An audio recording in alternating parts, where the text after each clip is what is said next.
Hi, everybody. This is Marlene with Miami Ghost Chronicles Stories of the Supernatural. And I hope you enjoy this new show, whether you're viewing it on the internet or listening to a podcast version of the episode. I do want to thank you for being part of my audience. You can also find links to videos or podcasts on miamighostchronicles.com, as well as where you can submit your story about any eerie experiences you've had, which I would love to hear about. Just go to the Submit Your Story tab. Please subscribe to our channel so that you receive notification of when we release a new show. And find us on Facebook, Twitter, and Instagram. This is where I usually live stream and where I give you a behind-the-scenes look at locations where new episodes are being filmed at. I also tell you about all the interesting guests that will be appearing soon on Stories of the Supernatural. I hope you enjoy the show, and I think you are all wonderful.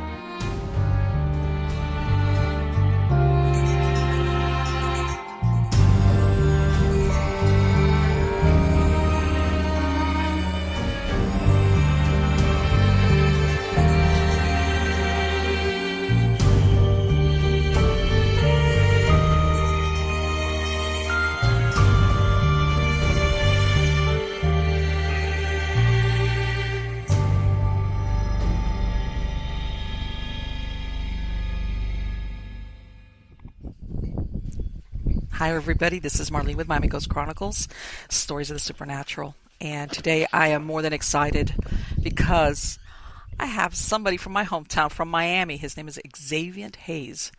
And besides the fact that he's a Miamian like I am, just what he writes about, I think, is fascinating and an understatement. First of all, he's an American author and a freelance researcher of conspiracy theories, lost civilizations, ancient aliens, ancient giants, and the globalist plans of the New World Order.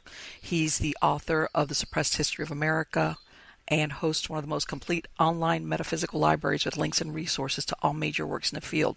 He travels the world exploring and documenting findings on lost cities and the myths of the pre-Diluvian world. And he lives in South Beach. So, anyway, how are you doing today, Xaviant? Oh, I'm great. It's another sunny day here. Yeah, I know. Lucky us. Every time, whenever I look at these weather reports for the rest of the country, we're like, thumbs up, yay. Yeah, it's a nice day out here.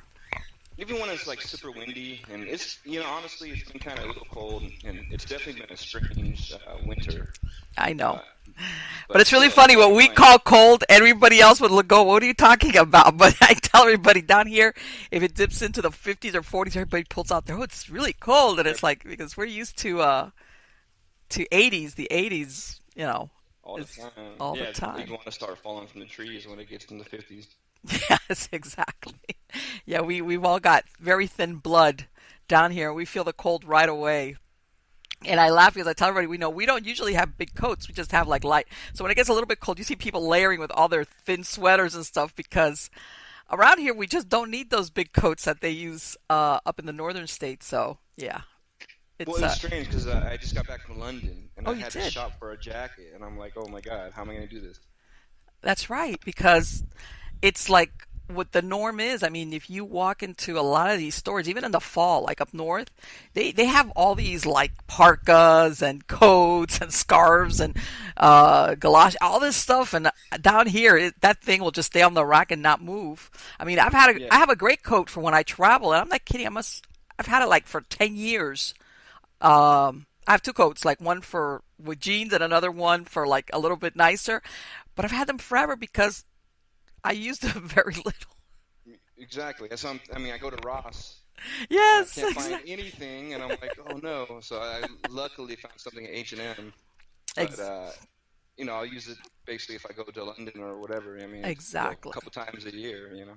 Exactly. And I hate having to, and being a professional beach bum.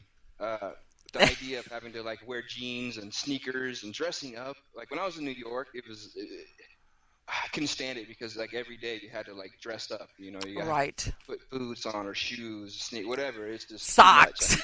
Yes, socks. I mean, give me flip flops and t-shirt and shorts, and we're good. Right. And people don't understand because especially not all Florida, but South Florida where we're at, it's subtropical weather. Okay. Caribbean, So you need, you want loose clothing. You want your body to be able to breathe because if not, between the heat and the humidity, which is the humidity. normal, Yes. it'll kill you. So for us, that's what I'm saying. Around here, like you said, a shirt with some shorts, if you're a girl, sandals, or maybe, that's it. I mean, even socks, sometimes I don't even want to wear socks because it gets hot and Oh, sweaty. I know. If I'm playing basketball, about the only time I'll put on some stockings too. Right, right. Yeah, like if you're going to do something like that. But otherwise, I think I tell everybody the attire down here. I think we're the only ones in the country that have this type of attire between like I said, it's not only the heat, it's the humidity that we have down here that you have to wear a certain type of clothing, the fit, and just the Yes. materials because if not, you'd be like a walking sweat puddle wherever You you are. go. You learn early that you don't wear silk. Yeah, yeah. I mean, it's one of those things that only the natives here get it. As far as the clothing and how to survive the heat, because that's how everybody. I grew up. I was born in Miami, and I grew up, and um, there was a time even where fans people would use a lot of the fans and the overhead fans and this, and you survived and you got used to it. Now we're like I say, I'm a crybaby now. If it's not air conditioned, it's like where's my AC quick. But yeah, it's a place, all very unique place, and I'm sure you know it by now, having been here like we discussed earlier a long time. But Yeah. let me ask you something. You, like you said, you self-described beach bum, which I don't think that's, well, maybe you see yourself that way. But how did you end up authoring or doing research on these types of topics? I think it comes from being in a house that I wasn't subjugated to religion or any sort of thought control. Okay. Uh, I kind of was, my parents were just kind of open and allowed me to, they're artists, so they kind of just allowed me to check out whatever I kind of wanted to. And I think I was 12 when I saw my first episode of In Search of, Yes, I remember uh, that. which was about the Coral Castle. So, the Oh, Miami connection. yes. Uh, Anyone who comes to Miami and doesn't visit Coral Castle really, really needs to. It's one of the mysteries of the world and one of the Yeah. wonders. It's incredible, truly incredible. Well, the truth is that even now they haven't quite figured out how this guy did that. How he No, was I able know. to make I mean, if you ever looked at this guy, he was a real puny little guy. He was a short little guy, skinny.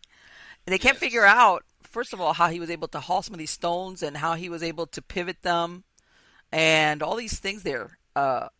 They really are not sure how he did that. So, yeah. It's a true mystery, truly Hmm. incredible. He claimed himself he knew how the pyramids were built and had it, I mean, something to do with some sort of sound levitation or electromagnetics or some sort of anti-gravity, maybe with magnets. I mean, there's the whole mystery of the black box, that has been seen in some of his photos that they never found.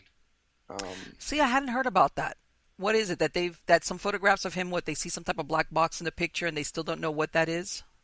right, there's a few photographs of him kind of hoisting things and moving stuff, but in there you could always see a black box, and it's Wow.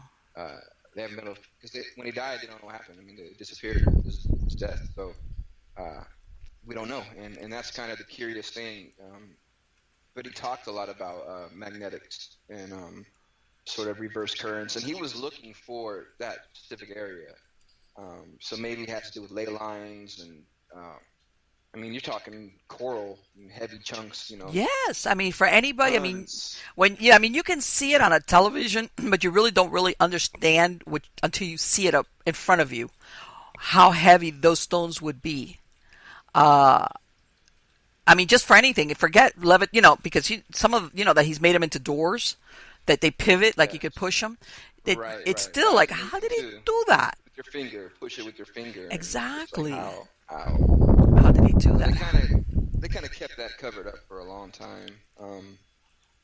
Uh, and basically still do. I mean, it's not too many people even realize, you know, that once you come to Miami, you can go to Coral Castle as Right. well. I mean, it's a small place. It's not a big place, but once you go in there, you really start looking at what he did, and you kind of read his history.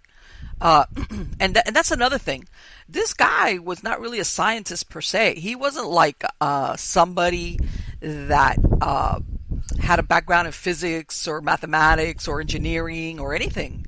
He was a Latvian immigrant that came over here, and he still figured this stuff out. It's incredible.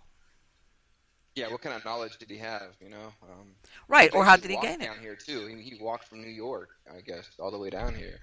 Uh, what was he searching for? It's truly I an didn't know. See, incredible that part I mystery. didn't know either. For all see, so what because what he immigrated to New York and he walked. He like hitchhiked or walked his way down from. He walked all the way down. Yep. You know what? Talk about talk about somebody that's determined. I'm Yeah, sorry. exactly. And for what? I mean, why choose this? Because when he got the property, the people were looking at him like, "Are you sure? I mean, you can't do anything with it. It's useless land." They basically gave it to him because they thought he was Right. crazy. Right. Well, a lot of people don't realize that back then, at the turn of the century, all you had basically was some people coming. This was like the land boom, and yeah, but basically, it was very sparsely populated, and people would just come out here. You had to deal with talk about the heat and the mosquitoes. The heat and mosquitoes. Uh Yeah, huh. exactly. Malaria. Right. Uh, So you're absolutely right when you say land was cheap. Land was cheap. It was. imagine that. Yeah. Now, like who would have known? Who would have known Oh what the man. price on some of this stuff was going to end up being? I mean, I want to say that maybe originally the most expensive, like all in all places, was the beaches, but way out west where this is at, this was like in the middle Nothing. of nowhere. The only thing that the closest thing they had was when Flagler put that railroad that cut across and That's they it. had these little like stop offs where they would drop off materials, but that was it. This was like the middle of nowhere, literally. Not when I say figuratively. A lot of people no, it was literally the middle of nowhere. And again, you pose a very good question. Why would he? And think about it. A lot of the immigrants that came to the United States, they would stay up in New York because this is where there was opportunities for getting employment, for getting a job, and getting some money and making your way. So yeah, this guy had a vision, and they say that it was because his girl back in Latvia had Right. kind of like told him basically went off and married somebody else, but still the guy. That's it. That's the cover story. That's the cover story, exactly. So yeah, we have our own local mystery. But then again, so what was the like you said, and I think it's admirable, that you were left to basically do your own mission of discovery as far as things to believe in, whether it's historical, etc. So, what was the first thing that you came across that you said, "I would like to research this," or you thought what's out there is not really the truth, or there's more to it? Well, I could tell you what. I read *Chariots of the Gods* as a teenager, and it was all downhill Okay, from there. right, exactly, and yeah, That was because it. I mean, Daniken was because the first one. he was the OG. He was the man. Yeah. You Now know, it's a big deal because everybody sees that program of ancient right. aliens, but a Ancient lot of people aliens, don't right? realize when he came out with that book, Chariots of the God, it was like, yeah, right, okay, uh-huh. Yeah. Well, They they threw him in jail. I mean, well they the basically couldn't stand him, or if they were terrified. And especially what made him terrified was that college kids were onto it. They started yes. seeping through the academic, and because I remember my uncle telling me, like, when he was in college when that came out, when that was a big deal. I mean, Mhm. that terrified professors. But it's just logical. It makes absolute sense when you kind of read it and break it down. It's like, wow, this seems Well, like, why is that scary? I mean, mean, why this is cool. This makes sense, you know. Well, the thing is this, if you think about it, because back then, they had already been doing all these different archaeological digs on, and the Incans, in Peru and Maya and all this, but they were always looking at it from the scientific. And what he was looking at, especially when you looked at some of the etchings or the Nazca lines and all these things that he was pointing out, it's like you would think, why wouldn't you want to know what this stuff means? But I've noticed that in academia, a lot of times there's certain thoughts that they don't want to have challenged, like you said. Oh yeah, especially when you brought up the whole Nazca lines and how they can only be seen from the air. And if you look at some of it, it looks like landing strips and how whole top of mountains were just carved off. I mean, Well, yeah. I think that what happens is exactly like what we were describing about this guy, the one that did down here the Coral Castle. That you ask yourself, why would these people go through all this trouble, okay, to manpower, in other words, to carve or to create these temples or these, even those Nazca lines? Why would they do that? You always want to think, okay, there's some purpose, because let's face it, back then, manpower was needed to grow food. They had Right. fields, if they were hunters, if they had war parties. So when you were diverting manpower to doing all these uh, projects, you're thinking they're not going to do it for no reason. I mean, like, Exactly. I mean, And why communicate to somebody in the sky? Like, even when Columbus came, even despite he was on ships, the first thing they asked him if he was from the sky. Like, why would they ask him that? That doesn't even make sense. Exactly. If there wasn't a past history of things flying around the sky. If you look at all ancient art, there's always some guy flying around in the sky. yes. So to me, truth is in the art. So it's Well, that's the kind of thing that you look at it and you think, especially when you look at some of these civilizations that supposedly don't have any type of connection. There was no contamination where you say, okay, well, this civilization somehow or other, they met and exchanged ideas, where they all had that common denominator of, like you said, either a visitor from the sky, whether it's a god or some type of something where they're coming from above. right. Whether Everyone tells the same story, basically. yeah, yeah, What bothers me, and I did the first book, The Suppressed History of America, which is kind of influenced by Barry Fell's work, America BC, and some of the early kind of diffusionist theories, which again make total sense, right? I mean, because they always want it to sound like, oh, there was no pre-Columbian contact, and they just miraculously developed the same, ideas or whatever. It's nonsense. I mean, you can see so much proof of pre-Columbian voyages and visitations, and it would make sense because the oceans they were highways. You got in a boat and you want to go explore. The same reason why Columbus wanted to. exactly. It's just human nature, to do this.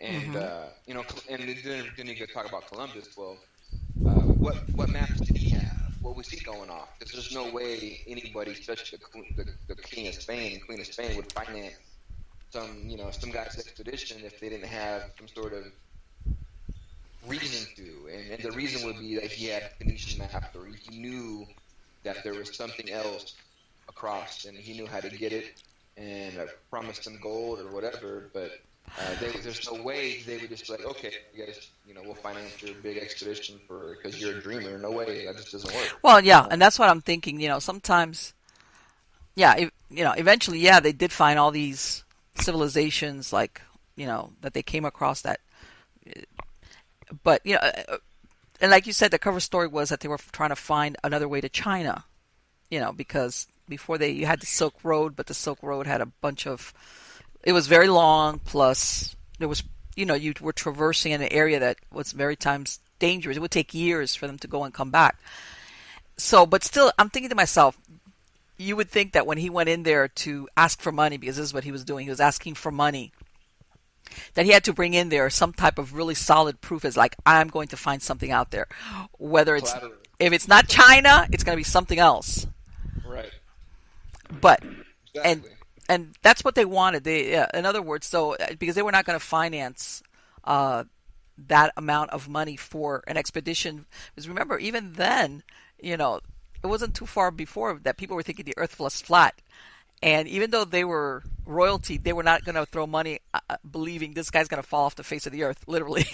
So he must have gone in there with some type of convincing argument and proof, It's like you just said. like today. You're not going to get anything if you don't have any type of collateral. Of course not. So it's Of the course same not. concept. And the thing that it's I don't know if you've seen the South Park episode where they kind of make fun of the Columbus Day and all the statues and all the. No, I've missed that. I've missed that, but I can It's imagine that must have been so hilarious. brilliant. It's hilarious and brilliant. It's so funny. But all of a sudden, Columbus is like some evil guy or whatever, and they don't even have a clue about anything about him. I mean, it's Well, you know what? you know, I think of it that the guy was an explorer. You know, there's people that that's are what all he was. explorers, and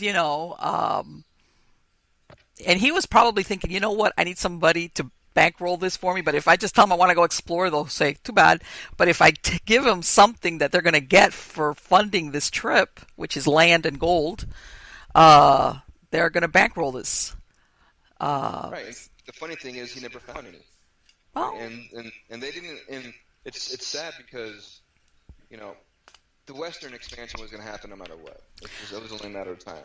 So, uh, but the kind of karmic thing is how they're all for this gold, and they really didn't get any gold. no. So that's why it's kind of God has such a humor in a way. Yes, it does. And it's one of those things that, but they got, but in that case, they got the next best thing, which is land. Man, right. Because remember, every time they would make a landing, they would claim it for the king, for the queen, or whatever. They were basically, which is like that was pretty simple. you know, You're supposed to say, we're here first. Here, put out the flag in the sand, and it's ours. But of course, that's the way well, things worked back then. well, it's interesting because in Florida history, most people don't even know this, that St. Augustine, which is the oldest city in America, which was founded by the Spanish. Mm-hmm. And Yes. it's a really incredible history there. And probably the reason why like the CIA chose it as their like retirement headquarters. It's a lot of old Masonic stuff going on in that city. Really? Fountain of Youth. Oh yeah, St. Augustine. Well, I mean, Really incredible. I've been to St. Augustine quite a lot because you can't you live in Florida. Yeah. But I did not know that about the Masonic stuff. I did not know Oh that. yeah, it's hardcore Masonic CIA kind of retirement area. Because they're all into the cult, and the history evolved there, and with the Fountain of Youth and all that stuff. So Wow. uh, definitely, and plus it's super haunted. I mean, it's Oh yeah, I uh, know. I know. I mean, it's got a very, very long history. Um, from all the way, like you said, and that was another thing also that they're realizing that there was a lot of different groups that predated Columbus in finding the American continents, North America.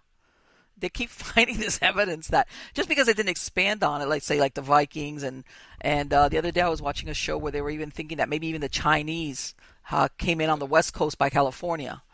absolutely. Um, that predate. They just didn't do anything with it as far as the ambitions uh, of claiming land and then keep on sending over um, you know, more soldiers. Because remember, back then it was not only the land, and then we send over the priest, conversion, and the whole thing. They just didn't send a couple of ships and never come back.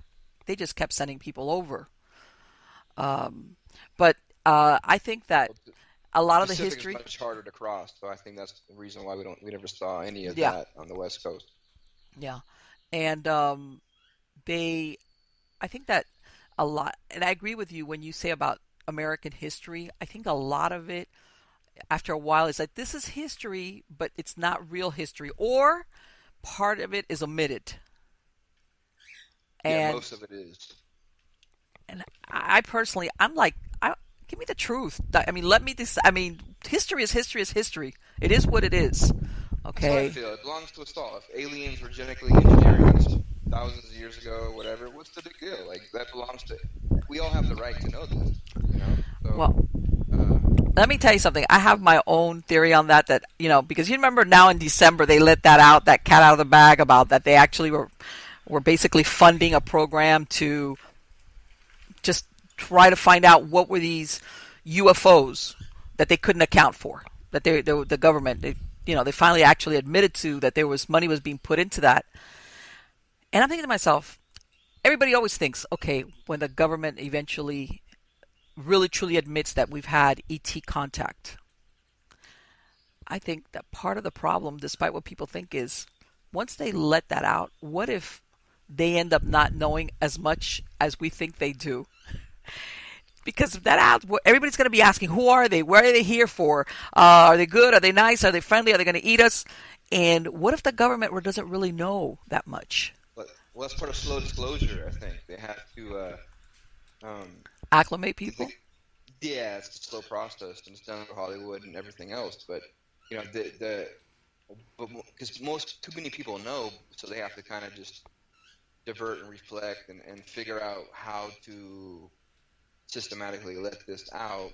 And at the same time, it's true they don't know, and everything's compartmentalized, especially within the government. So you're only going to know certain things, and the real issue is, and it'll okay, let's take a look at this guy Elon Musk, right? Right. Look at the kind of things he's introduced. Now you got to ask yourself, are you allowed to introduce these things? Okay. Right, and I know where you're going with that. That it's okay. We're gonna introduce these ideas because we're gonna use this guy as an inventor, which of course has deep pockets, so that he can bankroll all these different ventures. And this is the way of. Meanwhile, he's bankrolled by this deep state, and that's. But no one will question that. No one will even think of that. They'll just think, "Oh man, this guy's smart," So that's how it works. And then you have the real question, and the reason why we might not ever know anything is because the technology. If there has been recovered ET technology, and this probably has going on since even the Nazis. I mean, they had incredible stuff, right? Mm-hmm. So if it's been going on since that time, keep in mind we stole basically all their, the American way to come in the last second, win the war, take all the glory, steal other scientists, right? Exactly. With Nazi scientists, knowing bats and eyelash. If they have been developing or captured ET technology even since the Roswell days, right? Can you imagine how far ahead they are now? And I would assume 80% of all UFO sightings are just government technology, secret government technology. Right, and that's the part that that it's like, what's ours, secret ours versus not ours. And then what's who is benevolent and what is there actually a threat? Who yes. Is good? Who is like, to me, I think I think Trump has some sort of protection with the benevolent. Well, see, and that's that for sure. Right. Well, see, this is the thing that, and I'm gonna go on my little conspiracy here. You know what? Let's say, I'm sure you've seen the X-Files. As a matter of fact, that they're love the X-Files. The X-Files, I love even the new ones. Yeah, exactly. But the premise of the X-Files was always that, like you said, the government had, since Roswell, had been involved with ETs and alien technology, and that they knew what was going on and that they had a handle on it. Okay, and their problem was always that they had ulterior or dark motives, but partially they didn't want to let out to the public what was going on because they had their master plans. But always in the back, it was the government was in control of things. But what if that's not really the case?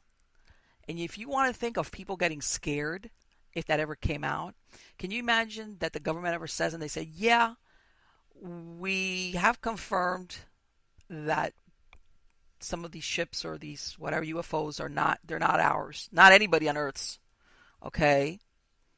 And this and that, but there's so much we don't know. I think a lot of people that are used to the government being like the parent Like, okay, the day they tell us, they'll know everything about them. Like that Right. parent-child kind of relationship. Right. And when they Which is realize that maybe the government does not know as much as we think they do, and then everybody's going to be like, what do you mean you don't know if they're friendly? What do you mean you don't know if they're unfriendly? How many are there? You don't know? Can you well, imagine? that's the issue we face, because there's the government that's shown to us, and then there's the actual real government. There's DARPA, there's the shadow government. It's in layers and levels. I know, and here So we go down that rabbit hole. Yippee! it's just what it is. I mean, Isn't that scary though? That you well, would have to. it is, but the thing is, it's not, because it makes sense.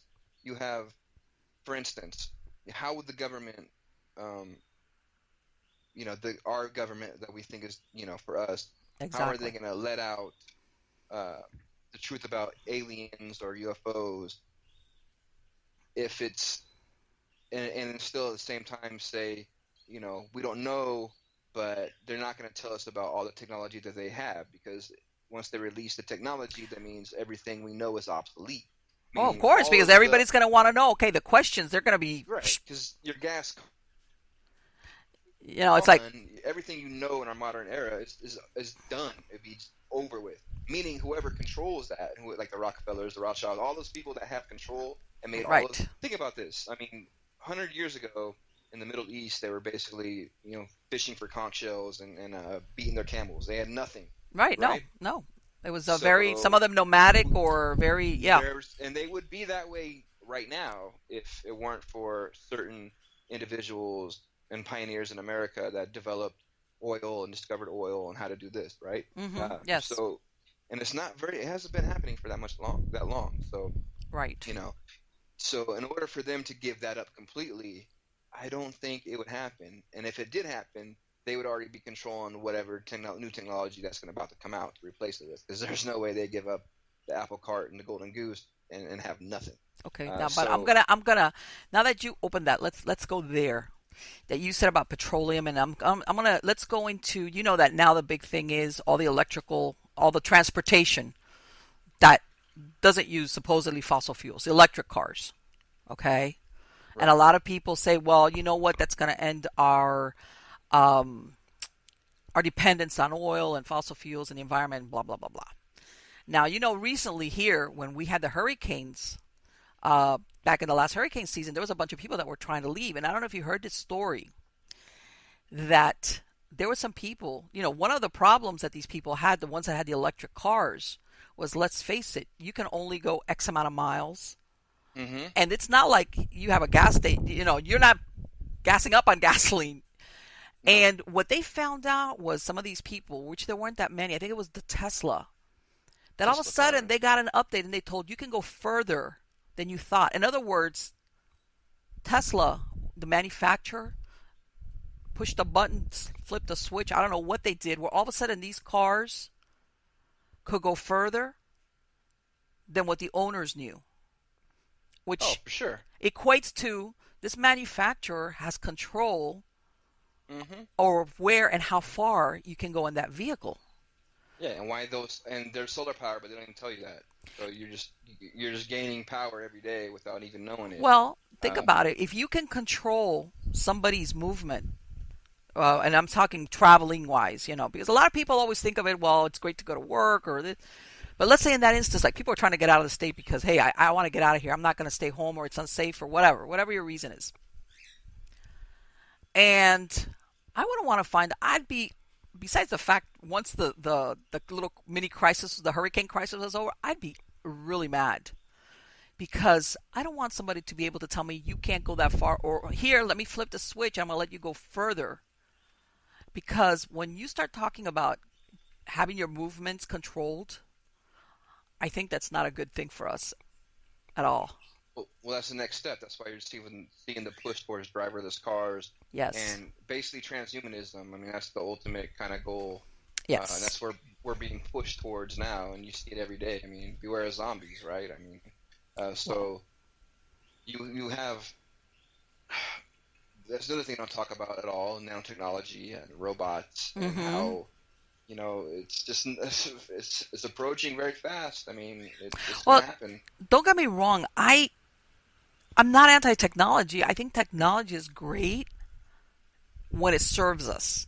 But I think a lot of times it's it's presented as of benefit to us when indeed in the end it will not be that. Of course, nothing ever is. I mean, we love our smartphones and look at all the information we Yes. could get, all the knowledge, but look at the Yes.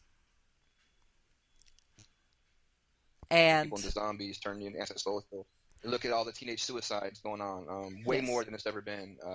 Yes. There's so much negative aspects to it as well. The radiation, the brain tumors, you Yes. know, it's out of control. I mean, it's terrifying. And you know You know, what?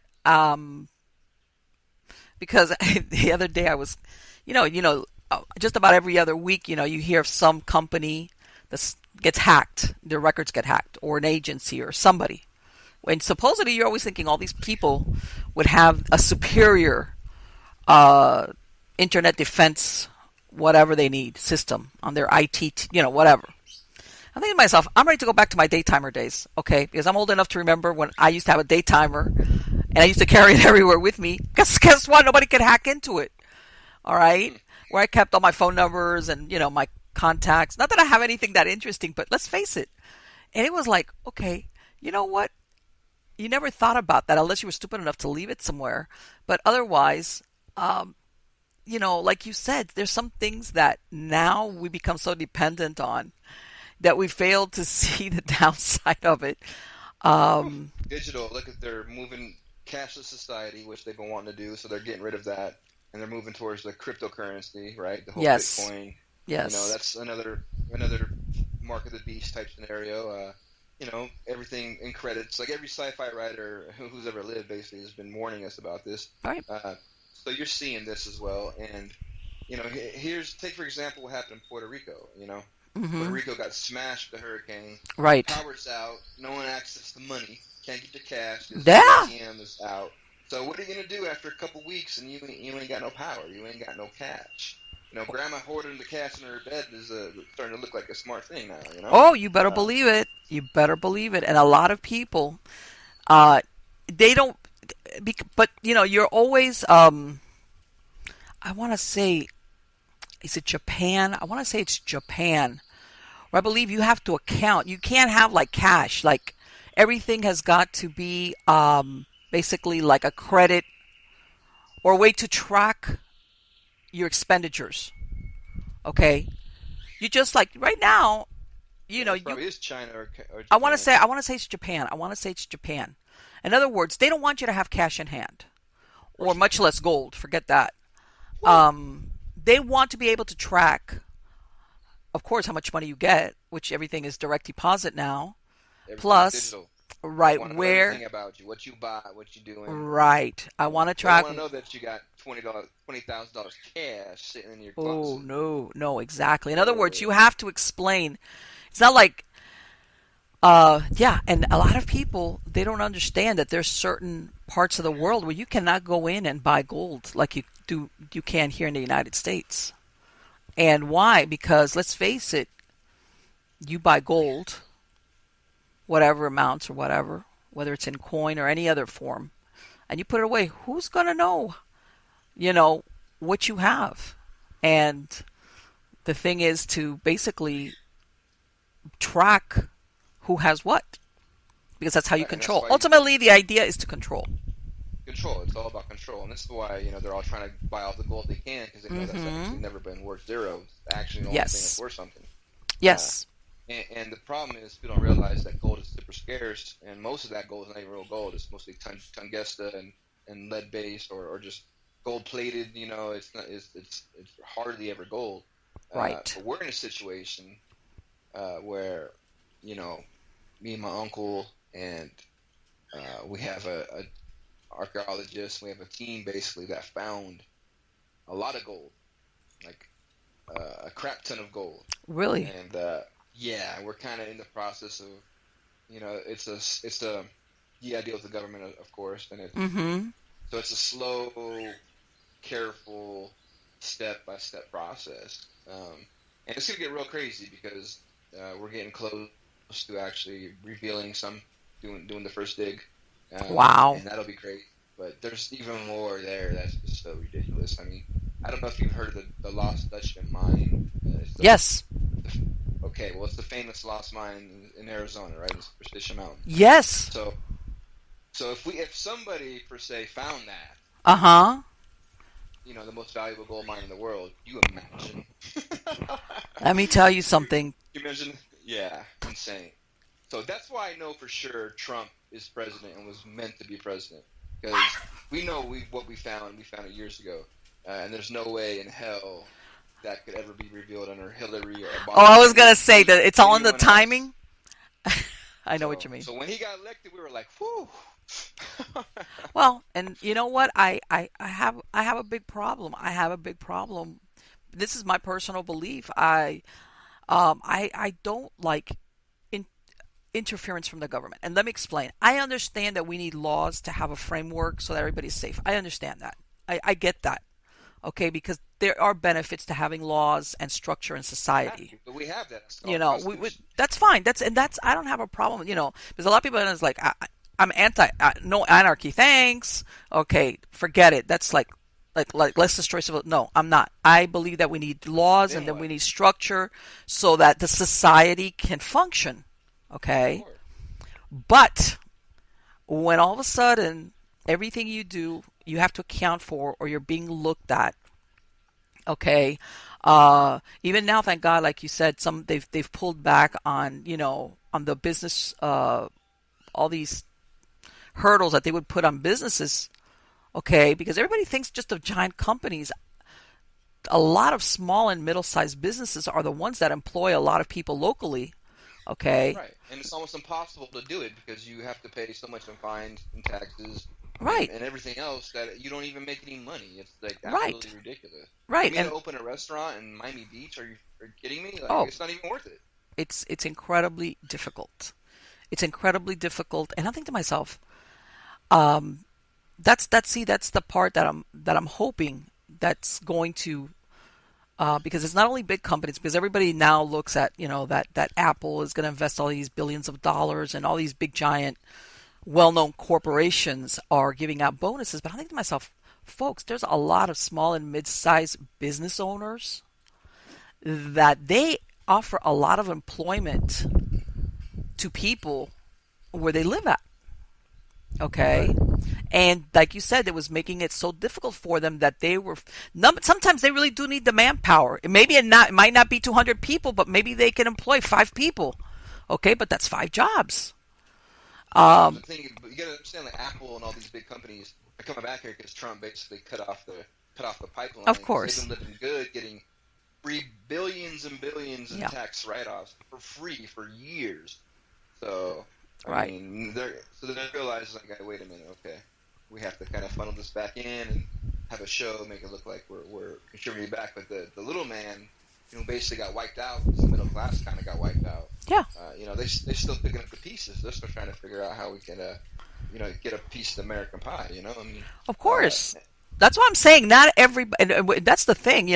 There's people that do have ambitions of starting a business and becoming multimillionaires, but there's a lot of people, which I've always think is part of America's backbone, which are the small business owner, okay, who has a small company or a small business where he makes a living comfortably and his workers make a living, and maybe they can pass it on to their kids if they want it. Doesn't mean they're going to be millionaires, but let me tell you something. These are the people that they make things work, and you don't have to go work for a big, huge corporation that kind of sees you not as a person but more as a number. And I know because I've worked in huge corporations. I know what that's like. Worse. Yes. I mean, horrible. Even though I worked during a time period where they were pretty good as far as like benefit stuff that you don't see anymore. And these were the companies that people would work for 20, 30, 40 years. and then you Right. would retire, but you could retire. You had nice benefits. Right. You had a retire. That doesn't exist. That don't That's like the exist anymore. that's like the No way. dinosaurs. What's No, yeah, that's way gone. No. so And they make it impossible to retire anyways. Like yeah, I know. how I are you know. gonna like retire when rent is, $1,200 and you only get Yes. 2 grand? Yes. Like how's that work? I mean, who on earth thinks that a $500,000 house is actually a real thing? Yeah. As a matter of Who does fact, I have want to half a say million? about a Who month has half a ago, million dollars? I heard that Miami had become one of the highest city for rentals. The highest rental prices were here in Miami. Unbelievable. I'm looking, 'cause I'm looking for something, and it's just like, why bother when that's the Yes. mortgage payment? I mean, because literally they'll charge you like 5 grand to get the keys, to move into a house, Yes. and it's like, well, I could just a couple more grand, I could get a freaking mortgage payment. Like, Yes. why would I even waste my money on that? Yes. But then here's the real question: is how do you save 5 grand, or how do you save 7 grand? This is the Uh, thing. you know, that's the thing right there. I mean, luckily I've been fortunate enough to make a few extra dollars from the books. But when you don't have anyone helping you, when you don't have grandma leaving you money or anyone else, you're pretty much screwed. So it's and that's the rat race, and that's what they want. And the system is designed so you never get ahead. So I'm looking Right. at Right. 80%, 82% of the wealth last year was accumulated by the 1%. Right. I mean, See, but that's this is, crazy. and you're absolutely right, because I'll tell you, when I was in my 20s, and that was another thing. I'm not going to put you guys down, but I was I was ready to get out of my house. I wanted to I wanted to leave. I wanted to be on my own. I wanted to I wanted to drive when I was 16, and but just to give you an example, back then, yeah, it's true. If you wanted to buy, let's say, a house, you had to put money together, but it wasn't so impossible. The amount didn't have to be so astronomical that you would be saying, there's just no way I'm going to be able to put together this amount for down payment and for closing costs and all the things that pop up, let's say, when you're purchasing whatever, whether it's a house or an apartment, a townhouse. It was an attainable thing. So then you had, you have people that say they would move in with parents or newlyweds and they would put their money together and then they would buy a house, but you could do it. Now it's like, all right, good luck on that. You'll get it maybe in 10 years, and that's if you don't go anywhere. Don't even go catch a movie. Just stay home all the time. Yeah, Uh, it's impossible. And the thing is too is you got to understand, you know, even at my age, in America, like we're unique in the sense that when you're 18, we kick them out, or when you're 18, well, you're ready to go do it. I I'll mean, be, that's you know just what? I'll be perfectly honest with you. My children are grown up, and one of the things I told them was, I said, as long as you got a job and like a little part time, and you're going to school, you guys are welcome. Because I knew what I saw was, and I saw this, that if you didn't have some type of formal education, even if it was a macrame, you weren't going to get anywhere. I started in a workplace where people sometimes went in there with high school education, but they worked their way up and they got promoted. And maybe it would take them 15 years, but it would be okay. I saw that was not the case anymore. Without some type of degree, a lot of corporations wouldn't let you in the front door, even to an entry level job. oh no. So, And then Mike, you have millennials like who basically want to stay home and think communism is a great thing. oh They my want to live with God. their parents. The 20s, they're all about socialism. They don't have a freaking clue about anything. No, no, that's like, let me tell you something. Talk about that that right now people don't understand that dependence. It's the price tag that comes with that dependence that you develop on the government to take care of you, because basically that's what it turns out to be. Of course, They and don't. that's how they destroyed the black community is with 50 years of welfare and introducing the crack and then taking away the fathers and the family, and it's destroyed uh, generations because of it. Well, and you know what? I believe that ambition should be rewarded. And a lot of people think that the word ambition is a bad word, like, oh, you're going to run people over. That's not what I'm saying. I'm not talking walking on people's head. But that if you have ambition and you're willing to work for something, whether it's to study or to work or whatever you need to do to obtain or excel in something, you should be rewarded for it. And if you're one of these people that's low drive, well, Okay, fine. Maybe you don't have the same as that other guy that maybe busted his butt doing what he needed to do to get where he was at. But that's, I think that's the way it should be, you know. Right, but the culture doesn't allow that or create that anymore. I mean, the culture is degenerate. College is not looked at as a place that you're going to learn and get anything. It's party and to get indoctrinated with social justice, Yes. liberal nonsense, and it's sad. But I mean, this is why you Yes. see, you know, um, doctors from all over the world, and you never see any American ones. Well, they were saying, you're right. They were saying that there's a shortage of doctors here in the United States. As far as what you're saying, not that they were, because some of them come from other countries and sometimes they finish their medical education here. There is a shortage of American doctors.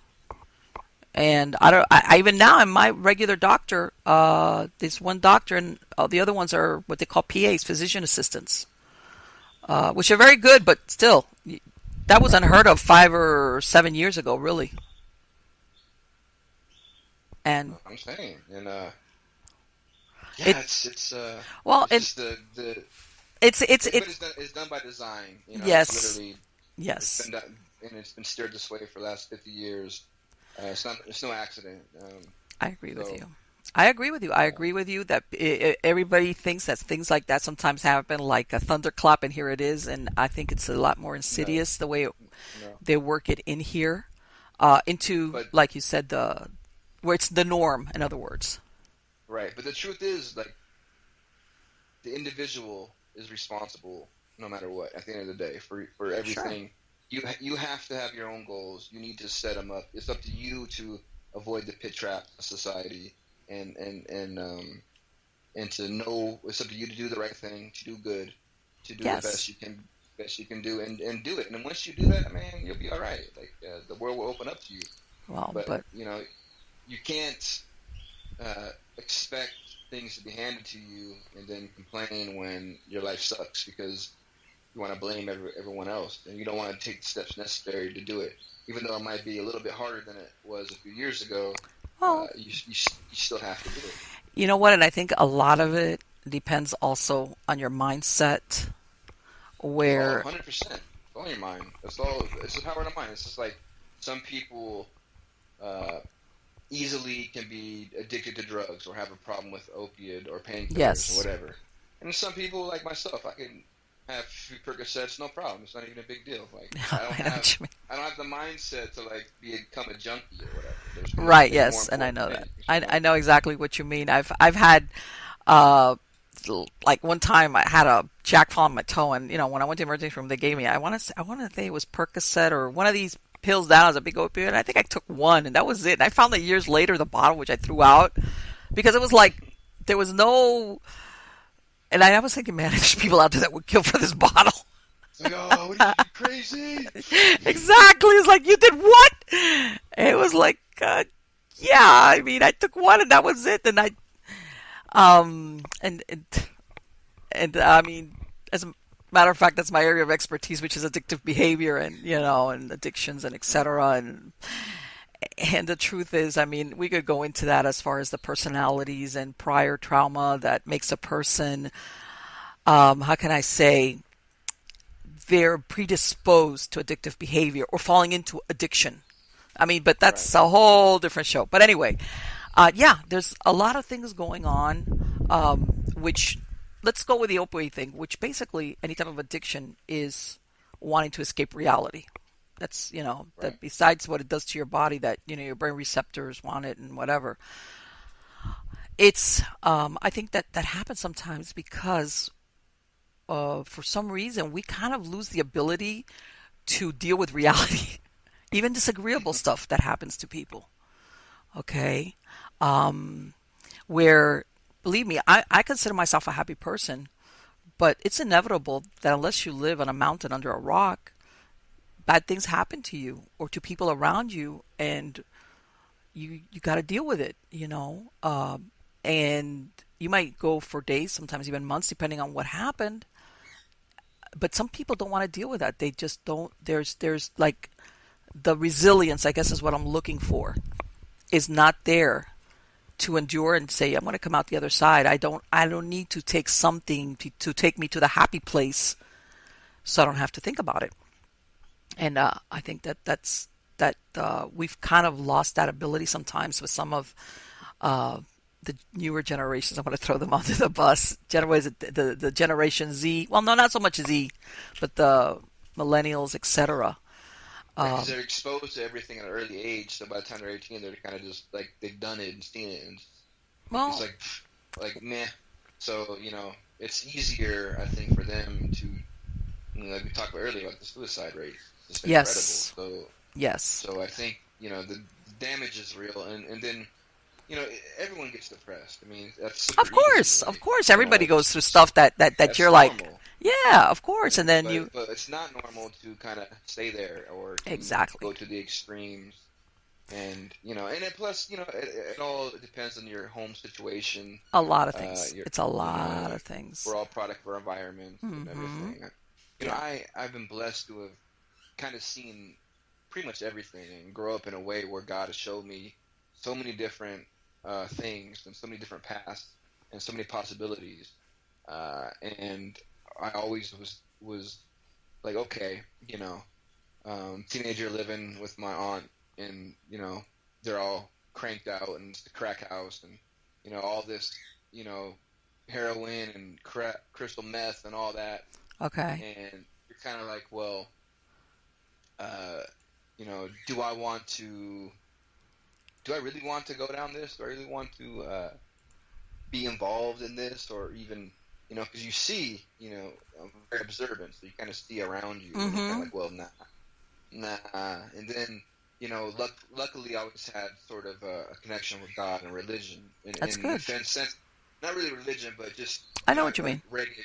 I grew up with reggae music, right? So Jah and all of this stuff, and it really kind of saved me in a way, because when I was dropped off in Miami and thrown to the wolves, Hmm. like I had no desire to smoke crack or anything like this. Like Right. I was like, what is that garbage? There's no point, And I always had my art. I did my music or whatever it was, and to me, nothing was more terrifying than losing my freedom. Like, there's no way. I remember I Well, did and like that's the thing, 12 hours and in the county jail when I was a teenager, and that was enough. I was like, whoa, there's no way. it's like a reality. And No, this is no. the thing. At some point, you realized and that you were writing this. That you, what was your story going to be? Is really what it sounds like. And you at some point said, "What is my story going to be? Is my story going to be this that I was exposed to, or that's not the story I want for me? Thanks." Exactly. Uh, I'm a legendary figure. Like I have stuff to communicate. I know that's the reason why I had these experiences, because it was for me to be able to. Because I had skills. My grandmother was a writer, and okay, I had these certain skills, and I knew that eventually I would need to be able to use these, and they would sure. come somehow. They would come into play. So it's just I And look at it as just ammunition for the future. well, and it sounds, believe it or not, Xaviant, that you realize something sometimes, like you said something about responsibility. The flip side of responsibility is that it allows you control over your life. And for some people, that's really scary. Like, what do you mean? Yeah, you're responsible, but that means you can control stuff. You're the one that controls what you want and what your story's going to be and what's going to happen to you, despite whatever your background was. Whatever. Wherever you came from, whatever. If you want to play the pity game, don't get me wrong. There's a time and place for pity, absolutely. But there's a point that I call self-preservation, okay? Which means I want to live, and this is the story I want, and I have control, which means there's certain decisions I'm going to have to make. And yeah, sometimes I'm going to screw up. I'm going to make a mistake. Hello, that's called being a human being. Right. And then there's other things that are going to work out, but I'm going to go after my dream, which it sounds like what you did. You went after Yeah, your dream and absolutely. these things that you wanted for yourself, Exactly. I mean, which and I always kind hats of off to you. I I've always kind of accomplished whatever I wanted to, and that's the whole thing. Like that's why I know, like, a matter of time we'll be doing movies and everything Yeah, else, because it's just I said I have goals that I'm out to do it, and I do it. It may not work out the way you think, but point is you get it done, and I think that's what's lost on especially the younger generation is they're not taught properly to have goals and to take the licks because obviously you're going to take a good beating, but you got to get back up. It's just that's part of life. Well, So you know what? And I think, and I have to say, this is something that also the newer generation, with social media, which we were talking about the suicides, some of these suicides that happen because, you know, basically your life is under a microscope for good and bad. Okay. yes, And in some cases, I'd say there's nothing worse nowadays than being ordinary. And if you don't believe me, look at all these superhero movies that come out. Like the I worst thing know. that could be is being an ordinary person. And you know what? There's nothing being average, believe it or not, or ordinary. It's not a bad word. As a matter of fact, the happiest people, the most well-adjusted people are the average people.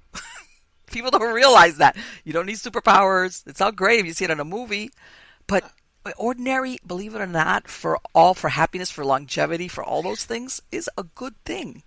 We Okay? live in a celebrity culture. Oh, of Everybody course wants to we be do. Of famous. course we do. And that thing, like we were talking about social media, kids that have committed YouTube suicide. star. Yeah, that they've, that some things have happened to them and somebody's posted stuff about them on social media. And the next thing you know, some of these kids who they might have been fragile to begin with for certain things, they end up committing suicide. And Right. you know what's, and I've learned this, and because I do remember when I was a teenager where you think that everybody is looking at what you do. And the big Right. secret is nobody is. Everybody's Nobody kind cares. of, nobody No. cares. Yeah, for a minute, yeah. But then after that, people forget because they're all caught up with their own things. But Right. And when there's you're, always been bullied. yeah, And oh and yes, then how do you deal with the bullies? You punch them back, literally. That's right, just how it right. is. Whether And it's if a you don't fail to bully, do that, you don't kill yourself. You don't whether fall in a hole. somebody post something that they shouldn't, and some of these stupid kids that post pictures that it's like, what's wrong with you? Wait, would you do that? But anyway, whatever. It comes and it goes. But I know that when you're younger, you think this is the end of the world. And some of them do it literally, they literally and figuratively look at it that way. But it doesn't. That comes, I mean, some people, sometimes I don't even remember what I wore 3 days ago or what. It's like people are so absorbed by what's going on in their personal lives, especially also if you're a teenager or younger, that, yeah, maybe for 24 hours and then something else will come up. And this thing that you think, my God, everybody knows, everybody's saw it, everybody's thinking or saying, guess what? That spotlight does not exist. It doesn't. Right. But you made a very good point. We're driven by celebrity here, and everybody either wants to be a celebrity or like a celebrity or thinks that, which is the flip side of celebrity, which is when you get the wrong kind of attention. Right. Which, It's narcissistic. yeah. That is a narcissistic Well, problem. have you And seen? So a lot of these celebrities sometimes they set up things that are, you would think that's really embarrassing, but as long as they get some type of coverage, they don't care. yeah, they don't care. It's disgusting, and who wants to be famous? Like I can't think of something more ridiculous. Like I mean, I'm no famous people, and it's like they don't want to be famous. Trust me. Like there's certain things. You're artist, you do your work or whatever, Hmm. and sometimes it Exactly. comes to the territory, but sometimes it's overblown, and it's really ridiculous. And nobody wants that. Like it's the old Bill Murray quote. When they asked him, "How do you like being rich and famous?" And he's like, "I like the rich part." Yeah, of course. Don't get me wrong. Let me tell you something. I'm the first one. Money makes life easier. Let's face it. Money makes life easier. I don't care what anybody says. Sure. All right. You think you're free? Try going somewhere without money. Yeah, I mean, hello. But that's a capitalist in me talking. But the thing is this, that there's and I don't know. Well, I'm sure you have seen all this thing that's coming out from Hollywood where with the price some of these celebrities were paying, especially when they were young and coming into the field. How some of them, what they call a casting couch and things like that, where they, That's always existed, and yeah, now they want to cry about it 20 years later. yeah, I mean, yeah, come on. It's yeah. just, This was. If you really thought that you were going to go out there, um, it's as like, someone who personal experience and done all that, I tell you, it's all it like, takes is about a week in Hollywood for you to just run. well, right. Run. And that is, like you said, you made a very good point. Since the 20s or whenever, when they started talkies and the Hollywood land was set up, and Look I at mean, Charlie Chaplin. I mean, he was just that's that's always been that way. And they all know it, and these women, they know it. Now, that doesn't mean, you're any less of a pig or whatever, obviously, but because there's still always a correct way to do things. And but the issue with that is it creates this whole environment now, and it's really kind of strange, because look at James Franco. I mean, they didn't even nominate him for the Oscar because they're worried about the backlash. Yeah. Because some girl was like, oh, I signed a contract to do the $100 nudity scene, but I didn't get, my career didn't advance, and he wanted me to give him a blowjob or whatever, right? I mean, what do you expect? What do you think? Like, how is that wrong? I mean, it's not like he's banging 9-year-old girls or anything. Well, see, the thing is, what happens with this is that, and I'm sure there's, I don't want to say all, but there's some people that are naive. And thinking back, I'd probably be one of those that if I had this really talented in some aspect, I'm thinking I'm going to go out there and my talent is going to carry the day, And then all of a sudden it's like reality time, and that's I think truth. Right. And I think that also accounts for some mediocre talent becoming so famous. Obviously, and like that's just how it is. Sell the story. Look, but see, again, but they notice that they glossed over the pedophilia stuff. Oh, yes. Which is the real issue and the real concern in Hollywood. Yes. Corey Feldman, give that guy all the props in the world, man. Yes. Like, they don't dare mention any of that. No. Right? Absolutely not, because that's when we start going into, okay, before, it was bad enough that, here women are, or men, because I've heard it goes both ways. Goes both ways. Hey, you want to get that part, or whatever. Yeah, you did really good in your audition, but guess what? We want come back for a second thing, and then the second interview after the audition is, this is what you're gonna room. Whatever. Okay, but that bad enough as it is. But we're talking adults here. The part where I think is unforgivable, because there's just no other way to look at it, is when you're talking children. Because at the end of the day, when you're an adult, you always have a choice. You can say, screw you, I'm leaving. I'm not going to the hotel room. You know what I'm saying? I'm leaving. Bye. And you either walk, take a taxi, take a bus, take your car, and you get out of there. But when you're a kid or a child, sometimes you do not have that ability. You don't. To say. To me, to me, that's the most sickening part, and I that's why I applaud Corey Feldman. I mean, look at Corey Haim. Corey Haim was like 13 instead of Lucas was raped. Yeah, and that was it. Horrible. That literally changed and ruined kind of every sort of relationship, anything, any fomenting into it does. adulthood that he ever had. Drugs. He was done from that point on. Yeah. And he's just one of the many that there's more that's not even I'm sure there's a lot of stories more unknown than have ever come out. Because one, there's the shame. Okay. Or two, if you do become famous, is like, okay, I'm not about to tell anybody what happened to me. Saying the head of Paramount did me in, and because when I'm super famous and my life's great, it's something they're just gonna have to carry with them, Right, and I don't want my, especially if you attained any type of, fame, or you've got things going on with you, like I don't want to be cut off at the knees, and that'll be the end of my acting jobs or anything like that. Yeah. Well, look at Kevin Spacey. Oh my God! They literally cut him out of the whole movie and replaced him. But and things like that. But see, and this is the part that sometimes I don't know if to call it hypocritical or what. I can't believe that everybody that works in that industry in LA and all that movie industry doesn't know all these things. Come on, they all protected it, of course. That's why. To me, it's just what's done in darkness comes to light, no matter what. So it's just a matter of time. Yeah, they're all guilty. If you didn't witness it, you know about it, or second.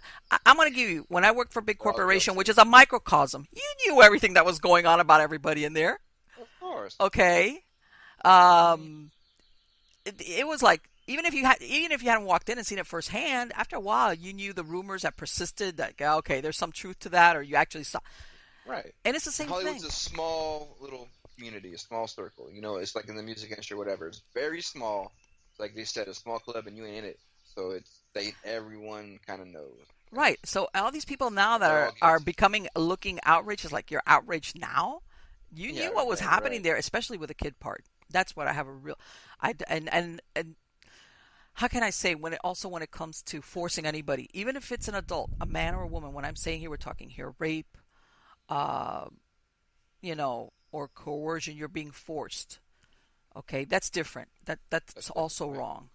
Okay, but a lot of these that you're looking at them now, and it's like, okay, how outraged are you going to get uh, now that, of course, it's okay to do so? Your Well, that's what it outrage. is. They're jumping on a bandwagon. It's Yeah, manufactured outrage. yeah, it It's is. It is ridiculous. because it fits into the narrative of what's coming Fits out, into the and narrative. and I want to be on the right Right. side of this. I don't want anybody to Hmm. think that I knew about it and I never did anything, Right. which is kind of bad in Like a way. Oprah giving her little speech when she Oh, was that like was funny.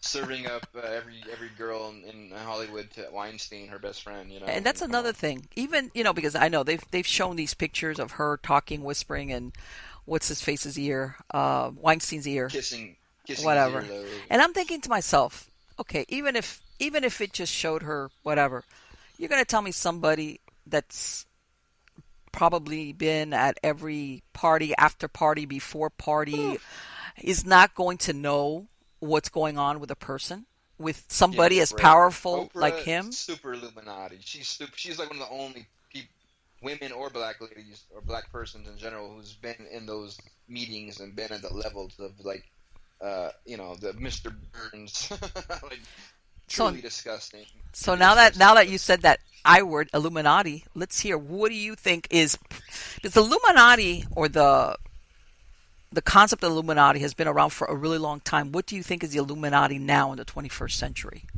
Are Yeah, we even looking George freaking Washington was warning about this back in the 1700s. I mean, uh, the Illuminati is basically,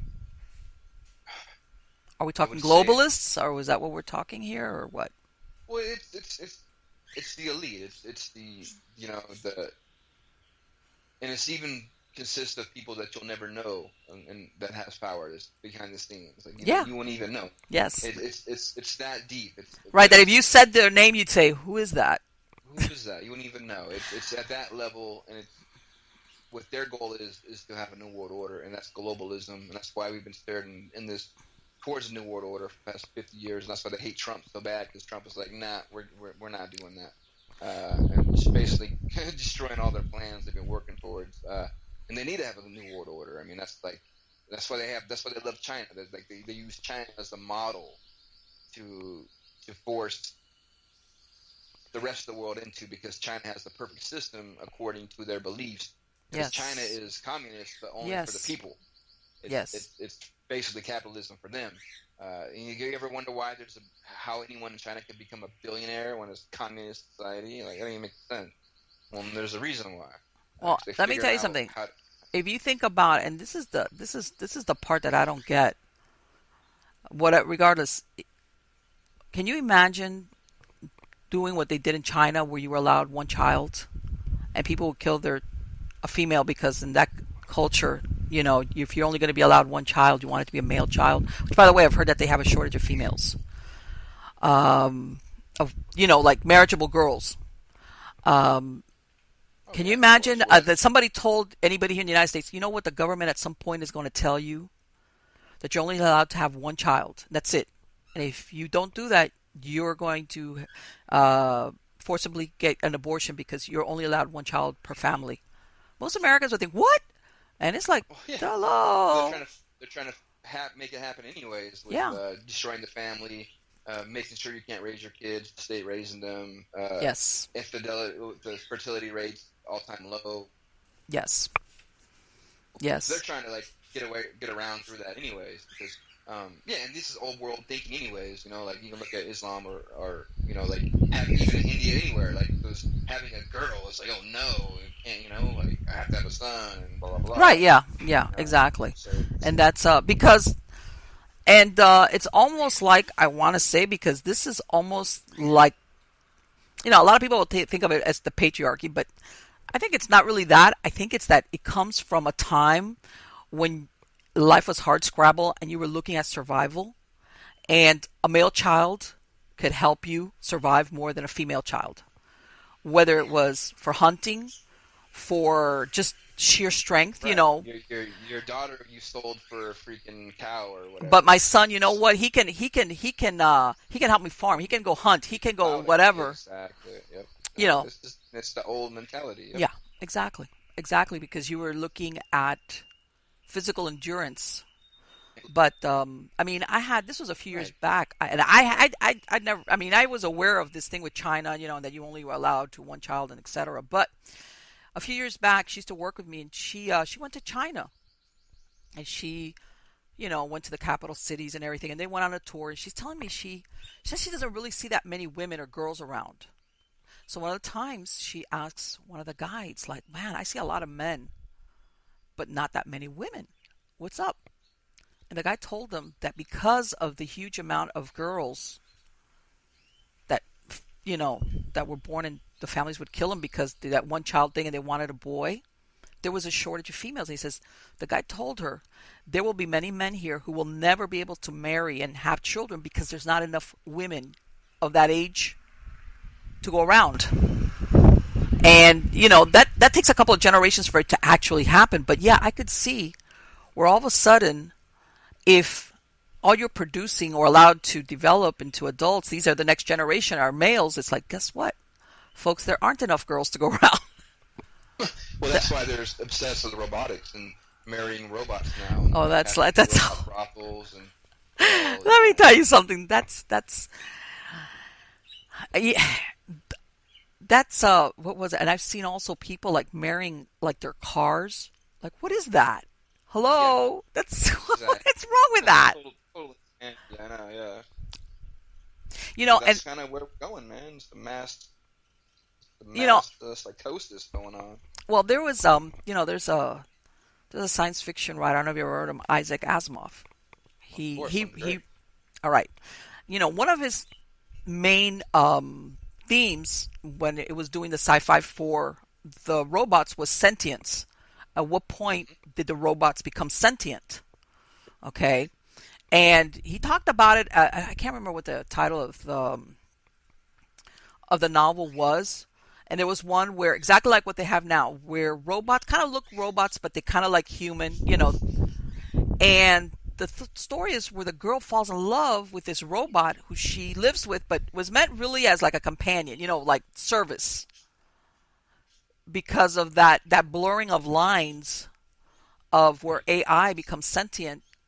And let's face it, us human beings, we're wired to become attached to animals and things, and even our car. I mean, I have favorite things, but not to the point of wanting to like marry them. And This is this is the main. I wrote a book on transhumanism, robot zombies, and this is the main concern okay, of robotics. This is making sure there's safety mechanisms for when the AI becomes aware and right, becomes sentient to the point where it realizes that it can just wipe us out. So I right, mean, like you gotta have those safety mechanisms because it's just a matter of time. Skynet will just turn. I mean, it makes sense. yeah. Uh, but yes, you have the whole idea of fall in love with your robot wife or and Well, because especially if it's designed to be human-like or to fake emotion, because let's face it, that they're well, faking, they're programmed to do it. that's their program, right? That's why all art now is at a risk of losing because if a robot is programmed to create the works of Van Gogh, and you have a Hmm. robot that's programmed to play every piece of piano composition ever written, where is that going to leave you in the creative aspect? And Well, we're not even in the creative zones anymore. Like we're basically out of it. what the other day I was reading a piece about computer-generated music, which is what you said, or basically automation or robotics, whatever you want to call it. And they were saying the only setback that it has now is that robotics or computer generated music, they don't know how to tell the difference between what's good music or bad music. They can produce it, okay, Right. Well, but they they wouldn't just know because that's all based on algorithm. That's why eggs. any 12-year-old with a computer can make a trance album or a hip hop album basically. But Right. computers, same thing. It's going like it can write a novel. Like they're writing. Like, for me as a writer, it's terrifying because Yes. when robots are winning or writing novels and winning awards for writing novels based on algorithmic inputs, and I can barely finish a novel, Yes. it's like what the hell's going on? It's ridiculous. Yes. And it's like people don't. There's a movie that came out. I want to say it was last year. I think it was either Swedish. It was in English, but it was called Ex Machina. Oh yeah, Did you see good that? movie. The Yep. theory on that was at the end was how that thing that she faked. She like, in other words, the machine had was able to tell when somebody was lying because they were able to capture all the telltale signs that humans give off when they're being untruthful. But us as humans, we can't do the same. And in other words, bottom line, which is what they're saying, we're at a disadvantage. There will come a point where Uh, it tilts in the other direction, and we're even though we toast, might be man. the creators, we will be at a disadvantage. We're toast. Like I've studied it. I've seen where it's going. I know like their plans. I know that's like their ultimate end game plan. It'd be like the movie Elysium. They're living off world on their orbiting space stations, and we're basically down here kind of stuck with our robot overlords, and it's just Yeah, a matter of time. And it sucks, but it's going to take a lot to make sure prevent it doesn't happen. I don't think people realize. They're still trying to get World War III going. They're still trying to figure out how to, and those models don't work anymore. It still blows my right, mind that they actually convinced everyone to fight in World War II and World War One, and they're like, what for what? right. Well, and I think that if you look at different cultures, different countries, the regular people, nobody wants that. Everybody wants just to be Nobody wants happy. that. Nobody wants We that. want we got cool smartphones, and we got freaking HBO Go and Yeah, Wi-Fi, and we got it's like, cool cars, and yeah, I don't. we don't. I think Who people wants to just do want to that? be happy. Nobody. It's like I don't want to conquer another country. I don't For want to real, no conquer one its does. people. I No just one does. I just want me to be happy, and I want them to be happy. I don't want to Yeah, we like want have them to be a happy. Exactly. We want. I mean, okay. Obviously, we don't want anyone in this day and age still stuck with communism or still sure, living under dictator absolutely, douchebags. exactly. There's certain things that need to change on that front, but at the same time, uh, Yes, I agree. the idea of like a war-based economy is nonsense. Especially when they could sell $5 billion in weapons. You don't need to use them. You can still sell them. Right. Like make your money, but there's no point. Like Exactly. no one Exactly. cares. Like nobody I think that cares. the They're general trying to population in all these Russia. countries, Like what the hell is going on with Russia? No, like nothing. What has Russia ever done? Like who cares? Like I would want to go to Russia. Don't you want to go check out Moscow and yes, not be like considered a spy or something? Like what for what? I can't go. I can't go check out Russia. What do you mean? Like it's I So I think that the old world and all this propaganda and everything is failing miserably, and I just thank God that Trump got elected. I yeah. know he's not perfect. I know No, he I know probably that. says some I know stupid that. But things, you know what? but I think that million times better for sure. they needed And I guess they needed to kick out a lot of what was there, regardless of what party it was, oh God, because get rid it of was them a because really they serve the same order. It doesn't yeah, matter. yeah. They're They needed to look like behind the curtain, man. That's the whole yeah, point. exactly. They needed to like wipe the slate clean, and it doesn't really have anything to do with party lines because it was like So, everybody was in on it, and the ones that were yes, getting screwed was us, the regular people. it doesn't matter. Yeah. And so it's been an incredible first year, and we'll see. I think we got 7 more to go, and Yeah, based on what happened this year, I can only imagine, the turnaround is going to be. And I don't know. I think everyone should kind of pray for that dude and kind of let me answer that. What do you think? He just came back from Davos. Oh, it was great. His speech in Yeah. Davos was excellent. I mean, Yes. and they lied and said he was booed. That's not even true. They just lie all the time. To me, the best part is like his fake news, his bombing of the fake news. Let me like tell you how something. I look at that so and ridiculous, so propaganda, garbage. you know what? I look at that and I remember when I was graduating, I was considering going to journalism. That's what my degree is in. And I look at things what I thought being a journalist was, and I'm thinking, what are there any journalists left? Really? No, Aren't there let me tell you any? something. No, let me tell you something. When I had my degree, and then I kind of worked the AP for a brief stint, and I realized right away the propaganda, right away the CIA was in control, the Mm-hmm. narrative, and I was like, no, we're done. And then any actual real journalist who actually did something, Right. they get killed. I hate to say it, but you're right. Whoa, You're hey, right. Yeah. I write my little bullcrap conspiracy stuff, and go to Yeah. film school and try to make some, see what happens. Yeah. Do good, and hopefully I'll be okay. But no way in hell I'm gonna risk my life for No. you know That yeah. No. for that. It's just not. The It's truth not. of, even if you're doing what they call investigative journalism, is like, what happened to journalism being the truth? Let's not put it one. Now, I'm going to take what I think about it. I'm going to report the truth, whatever it is, good, bad, or in between. That's what I'm going to do. That doesn't exist anymore. Like, what happened? Now on TV, like that's why I respect, like Infowars, and of course you're conditioned to think that's garbage or whatever. But that's you're conditioned because you watch CNN Right, or whatever. right. Well, these big They, media companies, they've developed this reputation of being journalist, which is like, that's not what journalism is. no, it's not. It's pure garbage, pure propaganda, pure propaganda. Yeah. I mean, you always thought of the best journalists are the ones that went and got the truth and just brought it out. And it's like, it is what it is. You put the cards down where, that's it. That's what it is. Good or bad. And Doesn't exist. It doesn't exist Okay. anymore. Here's an example. Most of the crap that's thrown at Trump comes from the Washington Post. Washington Post, even though it's owned by Bezos, Mm-hmm. not really, because the CIA gave him like $600 million, right? So it's just has been even since the '70s, basically the brainchild, mouthpiece of the establishment from the Mm-hmm. CIA since the '70s. Nothing's changed. So it's always anonymous sources or blah blah blah. It's just Well, and this is, when you can't even read the paper anymore. You can't even watch the news. Like literally, you have to watch the local news.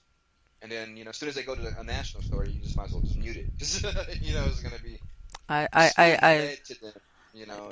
to me personally, I'm very disappointed because it's like, this is not what it's supposed to be. And I admit to it. There's a part of me that's a real idealist, sometimes to my own detriment. But yeah, I'm sad to see that that's what are considered good journalism or good journalists, and it's like, that's not what it was meant to be. Not at all. I mean, I check the Drudge Report daily, and that's kind of the closest you can get to Right, yeah. a well-rounded, because you're still gonna want to know and see what's going on. Of course, And, absolutely. Absolutely. but for the most part, it's just it's sad. I mean, I remember when Yahoo came out and you used to have the Yahoo answer, Mm-hmm. and it was fun. You could get on there and you fun. You could kind of crack jokes and you kind of make fun of stuff and get some information or whatever. But then, when that PC culture hit and everyone got offended by everything, I mean, they got rid of everything. Let me tell you something. You know? I came from a time when people would smoke at their desks. Okay, that's how far that was like. And don't get me wrong. I tell everybody, I could understand. I remember, you had the people that would smoke, and you see like a little cloud over their cubicle, and I get it. I understand for health reasons. Don't get me wrong. It's not like, but I come from the time where, talk about like, and then they moved them to the cafeteria, and then they segued, and then they moved them out from the front, and then they couldn't be by the front door, and then they put them out in the middle of the park. It was like they kept moving the smokers, and all these things. But what I'm saying is, the workplace, it was just a different, it was a different animal. And I want to say, even back then, where like you said, there wasn't all this PC, internally people would regulate people who were doing inappropriate stuff. Okay? It happened. Everybody thinks, okay, everybody got away with stuff. No, people didn't get away with stuff. Yes, of course, absolutely. There were times when you had certain people that were so extreme in their conduct that, believe me, they would be handled by management.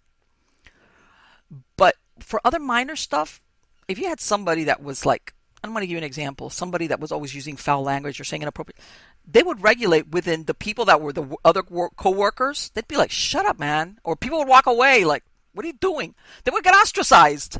So you had the self-regulation, but you weren't out to get anybody fired. It Right. was, That's the way it should be, though. I mean, uh, you know, and you gotta understand too, the workplace now. I mean, besides being ridiculous and no money, I mean, you made more money back then than people make now, oh for yeah, sure. And yeah, people are like, "What? What? No way!" Like, yeah, they made.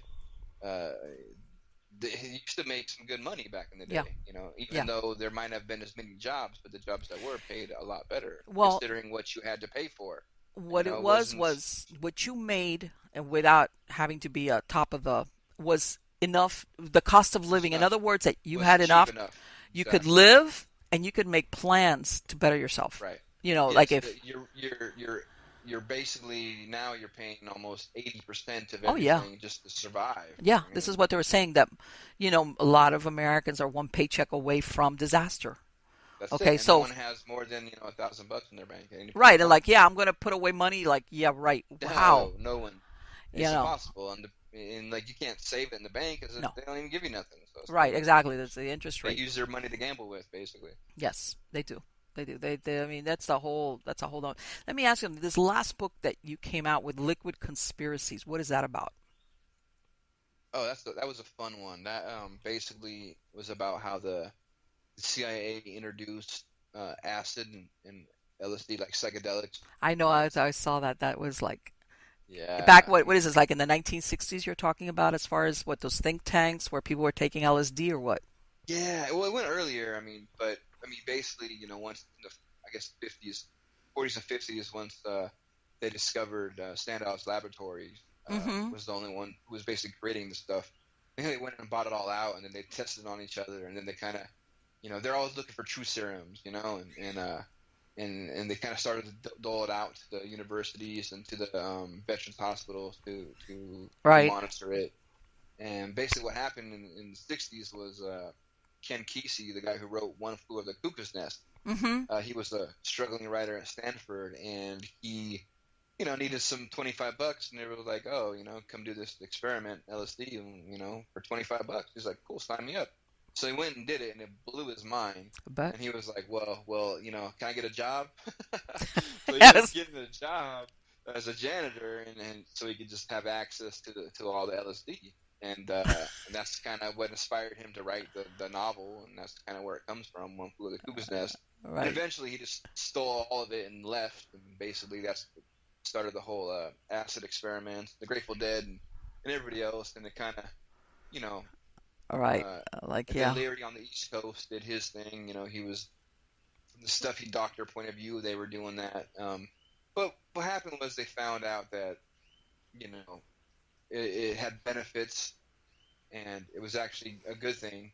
And of course, the government wants to make everything illegal. As soon as they find out, like, oh, wait a minute, it's good. Like, Yeah. We got to make money off of it. gotta throw the hippies in jail, right? Well, Make it illegal, throw the hippies in jail, create the counterculture, basically. But now, after demonizing it for so long, they're actually having to admit and basically, like, yeah, this psychedelic, especially magic mushrooms, they're mm-hmm. finding out how it helps depression and everything else. So, but it's a fun little book about the cosmic humor of the universe, right? I mean, Yeah. LSD, CIA experiment. Well, you know what? I'm going to tell you something, Xaviant, and I think that a lot of people don't realize it because we live which is not a bad thing to live in the now, don't get me wrong. But I think that a lot of people fail to recognize that whether it's a government or a deep state, they plan for long. They plan Well, they 10, don't 20, look at 30 it. years into the future as to the effects of what they're doing now. In other words, hey, 30 years from now, we want this to take place, or we want the population to be thinking this way, or whatever it is that their goal is. And they start now, whatever it is that they need to do to achieve that down the road. And a lot of people I think, are like, oh, come on. And I'm like, no, if all you need is a little bit of understanding of human behavior and about the humans, let's say, I'm going to say the United States, to say this is the goal we want, this is how we're going to get there, but this is what we're going to have to do. If we throw this at people, we're going to have a revolution on our hands. But if we feed it into the everyday, little by little by little, whether it's through cinema or That's how through they do it. music or whatever. Increm- it's increments slowly. That's why Yes. everything is Then, predictive programming through Hollywood, and right. even that, but it's so now it's so obvious. Like I can't even watch television because it's Yes. all propaganda. It's literally all written by the CIA's. Every show you see is propaganda, uh, steering the masses. Yeah. Putting it out there subliminally, subconsciously. And, But and let me tell you something. you know, I don't think I'm alone in thinking, that's insulting. First of all, why can't you just tell a story? If let's say you want to do a movie, you want to produce a movie, tell a story, fine. But there's always got to be some, like you said, behind the scenes uh, narrative, or this is manipulation or right. social That's why engineering. And it's like, why exactly. are you doing that? Why don't you just And tell the people are story? see people are hip to it now. People are Yeah. sick of it. That's why Hollywood has had its worst year in like 50 years. That's why it's Yes. tanking. NFL is Yes. tanking. All of it's tanking because they lost the way. The point is tell a good story. You make a good movie, tell a good story. Yeah. People will react. They'll like it. Yeah. That's what we Exactly. need. That's what's missing. That's what I hope to be able to kind of get back to that. I have some film I want to do, and it's good Yes. stories. I mean, that's woman was a success, not because you know the woman power thing, or even because one of a woman is super hot. It's not because the story was good and it was a good movie. Exactly. Exactly. Exactly. Tell As the simple as story. that. Just Period. tell a Period. story, whatever, if yeah, of course, you're going to filter it in the sense of your creativity. There's nothing wrong with that. That's why some directors are better than others, or some actors are better than others. I understand that, you know.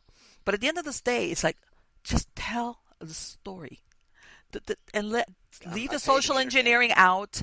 Leave the Leave it out. leave it out, and stop being Leave it so out. I'm sick of insulting it. that you want to tell me how to think or what And to feel. virtue signaling, like, oh my Oh god. And man. it's funny because you notice they're removing the comment sections now because like, if you read the comment section, it's like, oh, everyone's against everything. They're Yeah. against all the crap they're Yeah. pushing. Like literally, it's like 90-1. Like, Yeah, you see a lot of stuff now nowadays. Like, let's say if I watch something on Netflix or a new series that comes on, I look at the comments because, like you said, overall sometimes it's like, forget, I'm not even going to bother because don't even I just, bother, right?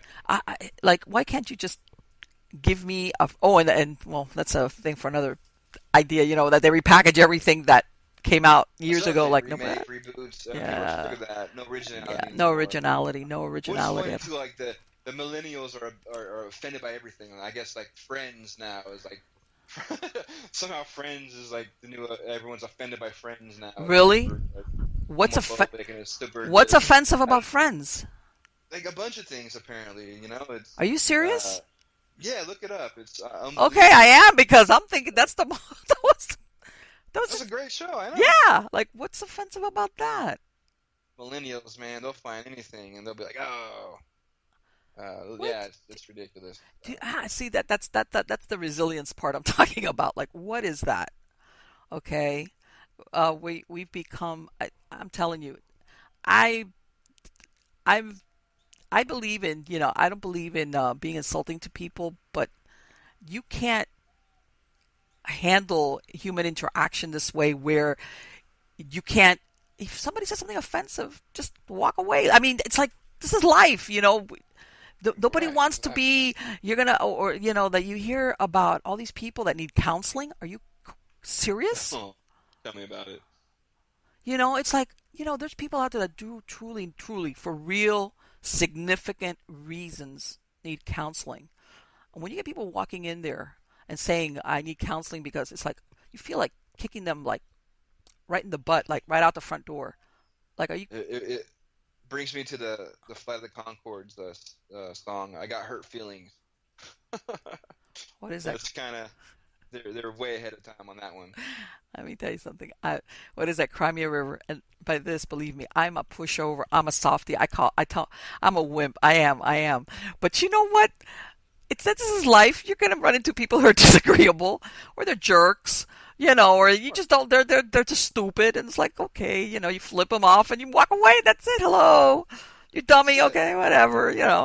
Go on your way and be happy. But I don't That's go it. like, Move on. yeah, move on. Exactly. You don't. It doesn't determine, like, oh my God, I have to go home and be agoraphobic because Yeah, going out I into have the to go real see world. a psychiatrist. Yes, exactly. Oh Well, my God.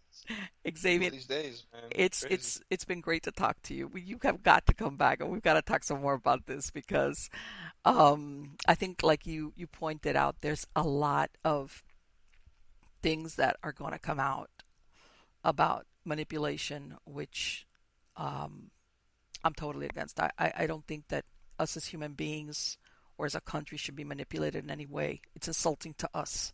It's insulting that we wouldn't know how to make decisions, or that we don't care about our fellow man, or It's any of beyond that. insulting. Like to think that white supremacy or whatever they're spewing is nonsense. And it's Yes. like, wait, so you're telling me the Constitution is somehow white supremacy when the first two freaking amendments are freedom of speech, which is like unique in all the history of the world. We're literally allowed. Yes. The Yes. government gave us literally allowed to say whatever the hell we want.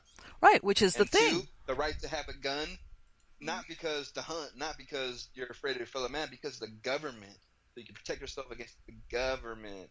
Uh, so I mean, Well, you it know has what? nothing to And do with white supremacy. That's profound. These were learned men who knew what was up with the world, and they wrote this for our time, for us, not for them, well, I because they think still had a problem establishing it during their time. And think about how crazy the Revolutionary War is for them to even pull that off. I mean, exactly. Exactly. come on, man.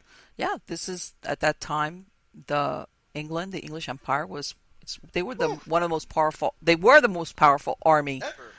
Yeah. um, in the world at that time. You know, and and I think is that when they, in other words, I think number one that whether you the right to bear arms, if you have a gun or you don't have a gun, you should have a choice. Okay, and you shouldn't be made to feel like you're Exactly. a bad person if you decide Oh I man, want to keep a firearm for my safety. anyone who's ever traveled and come back from England and everywhere else, it kind of scares me to think like, wow, no one has guns, no one's allowed to have a gun, and mass murderers agree gun control works. You know, Hitler, Stalin, Yeah, of Pol course. Pot, every dictator in history, the first thing they did was take away the gun. Let me tell you something. There was a point at that my job. I was like I said, I was living alone in my house, and I had a very erratic schedule. And I would come home sometimes at 2 or 3 in the morning, come home or have to leave in the middle of the night for what I was doing. And I had a firearm. Why? Because Better believe it. by the time I got the police, that's it. It's too late. Okay? And thankfully, I never had to use it. I mean, I know how to shoot it. But you know There what? you go. I was into self preservation. I didn't want to Yeah, find they out. used to teach that in school. They used to teach that Yeah, to your children. I remember I had to learn all that. It's just yeah, it's part of being an American. You learn yeah. the power and the responsibility, and we have this right. And hopefully, you'll never have to use it. But it's a lot. You feel a lot better, especially if you're a woman and it's late at night. It's a lot better feeling to have a gun. Well, it was Never one of know. those things, and a lot of people don't realize that just because I decided, it was to me my most fervent wish was never, ever, ever to have to use it, much less against another human being, because I think that it would destroy my life, even if I had to do it to save my Of own. course, you wouldn't want to. Of course not. But I didn't want to become a statistic either. Exactly. I was, Exactly. Yep. I, Better it, safe than sorry. exactly, exactly. So, and I think that when they start trying to make everybody like either that you're either going that you don't have a conscience, or you don't care about other human beings, or you don't, or you underestimate the power that you have with a firearm and what damage. That's not true. That's not true. Um, but at the same They time, try there's a so hard with the gun responsibility you control. have towards your own Yeah, safety. You know. but they try so hard with the gun control and it doesn't work. They can do all the false flags they want. It doesn't work. It'll never, not America, it'll never work. Well, I think Those are that, like I said, all this I'm anti-control. I really right. am. Well, that's me too, and it's disgusting because the founding fathers didn't, they didn't write the Constitution so we could have half our stuff given to the government. I mean, look at all of the fines, all the taxes, IRS, Federal Reserve, Yes. scam. I mean, look at all the taxes we've had since, the 30s, like the 40s, none of that even existed, most of it. So it's complete nonsense. Most of it needs to go away. And it's funny because they collect record taxes, but they're like, oh, we're still in debt. Debt to who? Well, the thing is this, that even now, a lot of these things that have come out about the IRS, and that's like, you know, that like it they're horrible. The Completely illegal. 24 trillion missing, but yeah. like they can't.